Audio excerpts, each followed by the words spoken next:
My name is Alex Kirui. I'm the director and producer of the Kenyan animated series Makarao.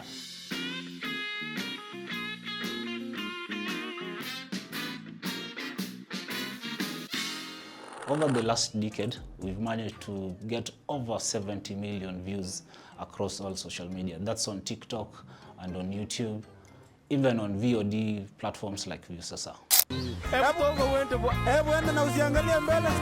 Kiingereza pekee? Anaweza changanya.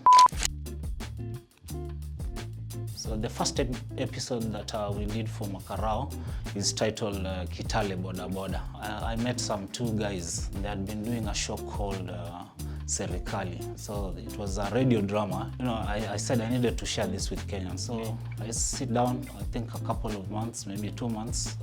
I'd done like 3 episodes. We published them on YouTube. Oh, we was very surprised. In a week, we had like maybe 20,000 views for our 3 videos. So that assured me that, you know, I'm on to something very cool. Unakumbuka last time vile walieka mbolea? Ulivita hapo umelewa ulianguka. Nani mchinga ulikuwa unajaribu kuweka ng'ombe pingu? I choose to do 2D because I think there's a saying, you know, in animation circles that the future is 2D, you know. 2D because it's much simpler, and I believe for African artists it's the best choice because we've got our stories, very many of them that have not been told. So if we've got to rely on you know, like complex technology to tell our stories, then it means, you know, it's gonna take us much longer to tell our stories. But I don't think that should be the case. Let's just use 2D, which is simple.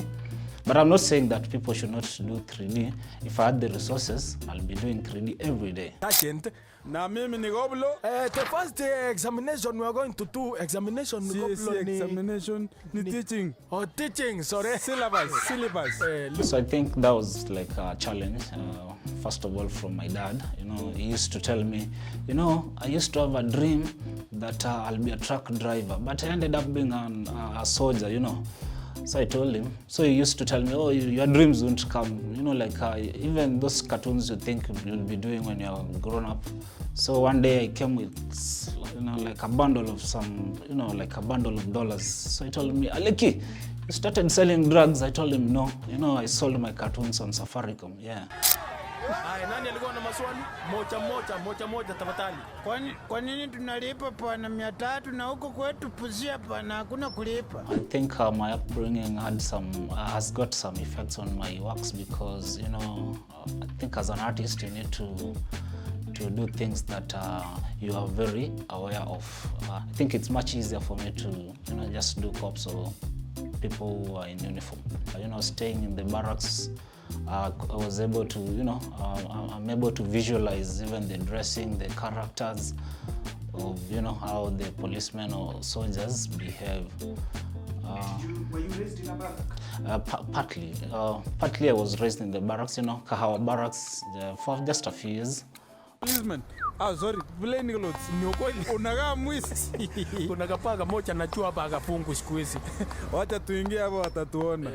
I got published in The Nation. I used to draw cartoons for kids. You know, there used to be a pull-out inside the Sunday Nation called Young Nation. So I'll draw, you know, some cartoons. So when I was in Form 4, I got my first, you know, my first pay using my art. And, I think I earned like 3,000 shillings. That was a lot of money.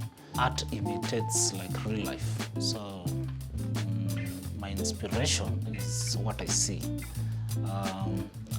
I see other artists who want to do things like, you know, like you want to draw things that you watch on movies from America, then you struggle getting an audience back at home. When I draw, I've got a chance to exaggerate things, you know, like it's like a performance. The way the art appears on screen feels exaggerated. So I think animation is even more powerful when it comes to exaggeration. Unauza dawa ya mende. Wewe ni daktari? Hapana. Wapi certificate? Wewe sio daktari? Chini. We also believe there are very many stories that should be animated, and I might not be the best to animate all the African stories that are there. So by teaching other people, I think they, have contributed to a small, percentage of making sure that the future is fully animated,